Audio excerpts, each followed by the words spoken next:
What if I told you that the world's largest cruise ship, 20 decks, 7,000 passengers, somehow never felt crowded? Here's the thing about Icon of the Seas. Everyone has an opinion before they even step foot on it. Too big, too many people, too commercial, and yeah, I get it. When Royal Caribbean first announced the massive structural details of this thing back in 2022, the internet lost its mind. Headlines called it a floating city, a climate nightmare, a theme park that somehow got lost at sea. But here's what nobody is talking about. A real family, 7 cruises deep, 5 of them on Royal Caribbean, just got off Icon of the Seas. And what they experienced? It flipped everything upside down. So today, we're breaking it all down. The food, the shows, the hidden gem dining spot almost no one knows about. A cabin debate that's actually splitting the cruise community, and the one purchase that was a total waste of money. Stick around because by the end of this video, you'll know exactly what to book, what to skip, and whether Icon's price tag is actually worth it, or whether you'd be better off sailing twice on something older for the same money. That's a real question, and we're going to answer it. Let's start with the obvious question. Is Icon of the Seas actually too big? 248,663 gross tons, nearly 1,200 feet bow to stern. That's longer than 4 football fields laid end to end, up to 5,610 passengers at double occupancy. Royal Caribbean spent roughly $2 billion building it, making it the most expensive and largest cruise ship ever put to sea. So yeah, it's big, but here's what shocked this family. 5 Royal Caribbean sailings under their belt. They said, and I quote, "It rarely felt overcrowded." How? Royal Caribbean engineered this ship around 8 distinct neighborhoods: Thrill Island, Chill Island, Surfside, The Hideaway, Royal Promenade, and more. Each one has its own vibe. The whole philosophy is to spread people out naturally rather than funnel them into one giant space. And it works, except for one moment, right after a big show lets out. Pro tip, if you want that private ship feeling, head to whichever neighborhood is farthest from wherever the last show just ended. On port days, especially when half the ship is off exploring the Caribbean, whole sections of Icon feel like they're yours. Which brings us to the entertainment, and trust me, you need to hear this next part. There are 2 words this family used to describe the Aqua Show: absolute must-see. And they're not wrong. Now, if you've been on Royal's older Oasis-class ships, you might remember the Aqua Theater being outdoors at the back of the ship. On Icon, they completely reimagined it. It's now tucked under a massive, futuristic glass dome at the bow, the front of the ship, called the Aquadome. High dives, acrobatics, robotics, and water stunts all happen inside this fully enclosed arena. It is genuinely jaw-dropping. The Wizard of Oz show in the Royal Theater was another massive hit, and this one is rare because it actually works for both kids and adults.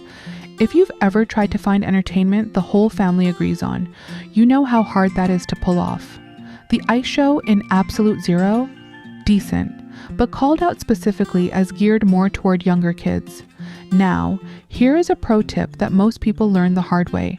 Book your shows before you sail. Icon's entertainment fills up incredibly fast. Keep a close eye on your Royal Caribbean app starting around 60 to 90 days before your departure date, as booking windows fluctuate. If you miss the pre-cruise window, head straight to a reservation station the moment you step on board to lock in your spots. Don't learn that one at the last minute. Okay, let's talk about what really matters on a cruise. The food.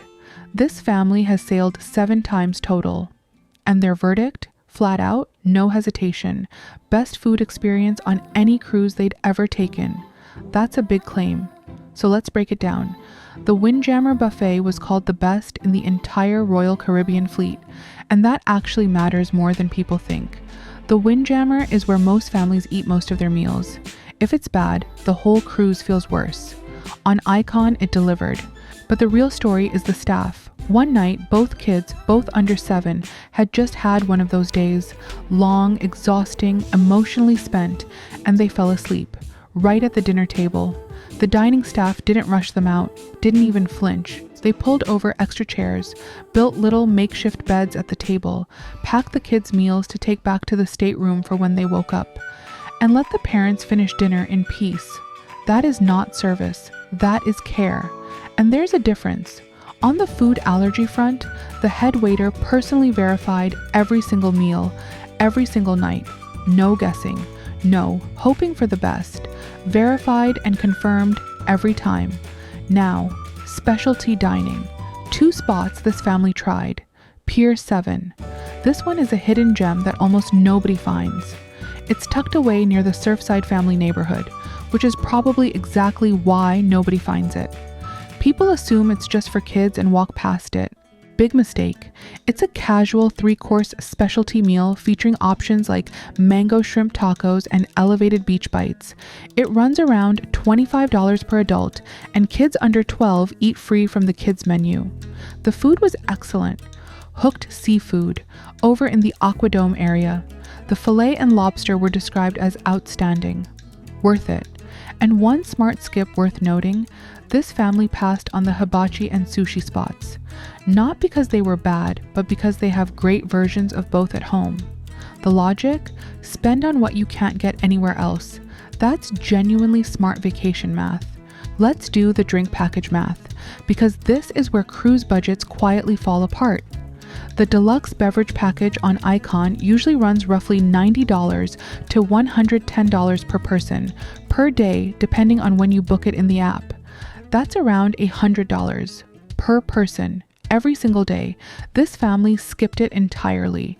They did the refreshment package instead. Non-alcoholic drinks, premium coffees, juices, mocktails, usually around $30 to $40 per person per day.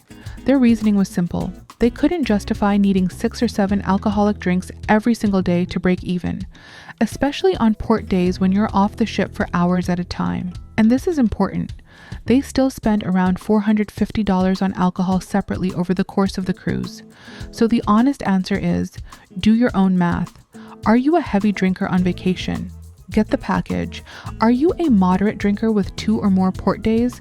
Run the numbers first. Their verdict was clear though. The refreshment package paid for itself in premium coffees alone. If you're a daily latte person, that might just settle the whole debate right there. All right, perfect day at Coco Cay, Royal Caribbean's private island in the Bahamas. And honestly, this might be the single best perk of sailing Royal Caribbean right now. Royal has invested hundreds of millions of dollars into this island, and it absolutely shows. This family landed a cabana at the Oasis Lagoon Pool, which is famed as one of the largest freshwater pools in the Caribbean, and called it one of the highlights of the whole trip. Here's what a standard pool cabana actually gets you on a busy island day. Shade, a breeze, your own attendant, tucked away from the main crowd so you can step out and step back whenever you want. The tram stop was right next to their cabana, which was a lifesaver for an elderly family member in the group. The kids' splash pad was a short walk. Pool and ocean both close. Everything you need, none of the chaos. The only extra spending was alcohol since they didn't have the drink package, and they tipped well because the service earned it. On their wish list for next time, the ultra-exclusive overwater cabanas at the Coco Beach Club. Just a heads up if you are looking at those, they are a luxury experience and generally start around $1,500 to $3,500 plus per day, depending on the season and demand for your sailing. Cabin choice on a ship this size is genuinely a minefield. Let's sort it out.